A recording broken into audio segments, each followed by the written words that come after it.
지난 영상에 이어서 계속해서 난소낭종의 케이스를 살펴보면서 난소낭종이 있을 경우 어떤 치료 방법을 선택하고 경과 관찰을 어떻게 해야 하는지에 대해서 알아보고 있습니다. 시리즈 형태로 연속되는 영상이니 이전 영상을 못 보신 분들은 첫 영상부터 봐주시면 좋을 것 같아요.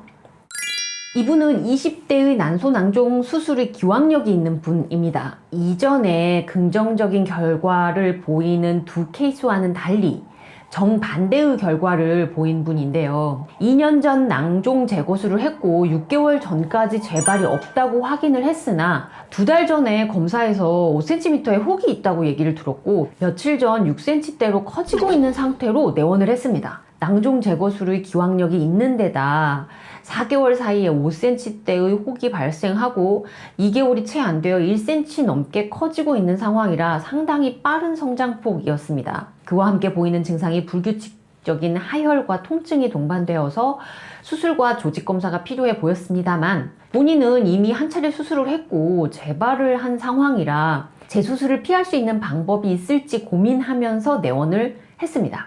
결론부터 말하자면 이분은 치료 첫 달에 잠깐 사이즈 감소폭이 보였으나 다음 달부터 성장세가 둔화될 뿐 사이즈 감소 양상이 보이질 않았습니다. 월경 주기를 포함한 통증의 증상 또한 약간 완화가 될 뿐 완전히 조절되지 않아서 결국 수술과 조직 검사가 필요할 것으로 보였고 수술을 먼저 권유를 드리고 진료 의뢰서와 함께 수술 가능한 병원에 전원을 시켰습니다. 수술 이후 조직 검사 결과를 확인하니 악성이었고 전이되지 않은 상태여서 항암 치료 없이 재거술 이후 경과 관찰을 하고 있습니다. 이분은 치료 중에도 다른 낭종이 생겼다 없어지는 경과를 반복해서 두 번째 수술을 하기는 했지만 이후에도 재발 가능성이 있을 수 있으니 주의할 필요가 있어서 정기적인 관찰이 필수라고 말씀을 드렸습니다.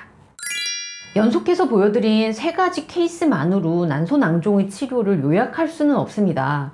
영상에서도 말씀드렸듯이 치료 방법의 표현이 모호한 경우는 그만큼 많은 경우의 수가 있기 때문에 결정할 수 없다는 뜻이고 그것은 환자 한 명 한 명의 케이스로 수술 여부를 결정하고 수술 없이 치료가 가능할지 말지에 대한 예우를 알 수 없다는 말이기도 합니다.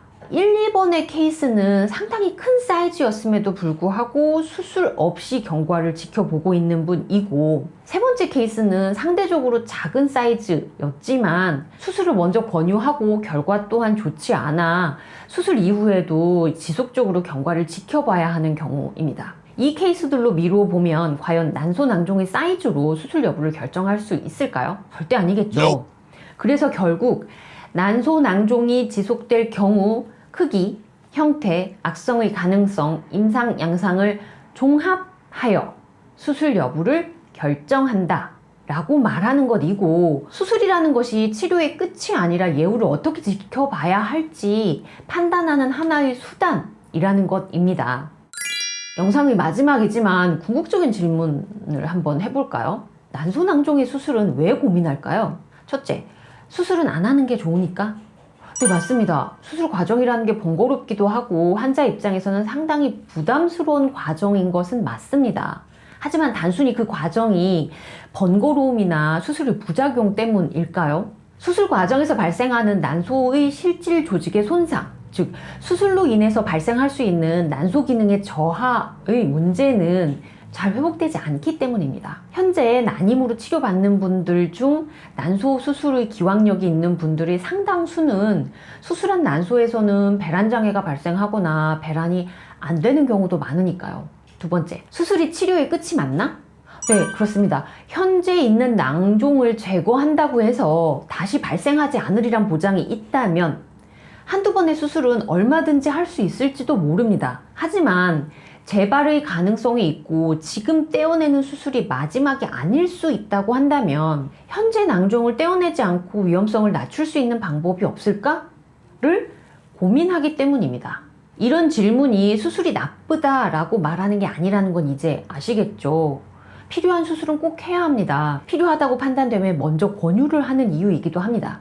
하지만 안 할 수 있다면 그 가능성에 대해서도 노력해 볼 수 있기 때문에 이렇게 여러 개의 영상을 통해서 난소낭종의 치료 기준에 대한 이야기를 해봅니다. 도움이 되셨기를 바랍니다.